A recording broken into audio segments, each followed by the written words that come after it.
Ang sota, manok na may mata ng kapalaran.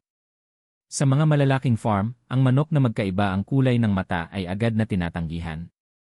Para sa kanila, mahalaga ang uniformity ng bloodline, dapat pare-pareho ang hitsura, kulay, at ugali.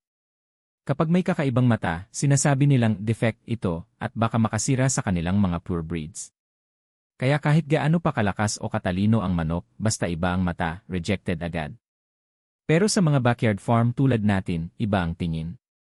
Ang manok na may kakaibang mata, hindi reject, tinatawag natin itong sota. Para sa atin, ang sota ay manok na may karakter, may swerte, at may kwento. Ang kanyang mata ay parang simbolo ng tapang at kakaibang kapalaran.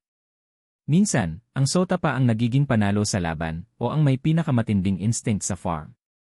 Sa malalaking farm, standard ang sukatan. Sa atin, ang kakaiba ang ipinagmamalaki. Ang sota ay manok na tinanggihan ng iba, pero minahal natin bilang tanda ng swerte at lakas. Ang manok na may kakaibang mata ay paalala na ang pagiging iba ay hindi kahinaan. Minsan, ang hindi pumasa sa pamantayan ng iba. Siya pala ang may tunay na puso ng mandirigma.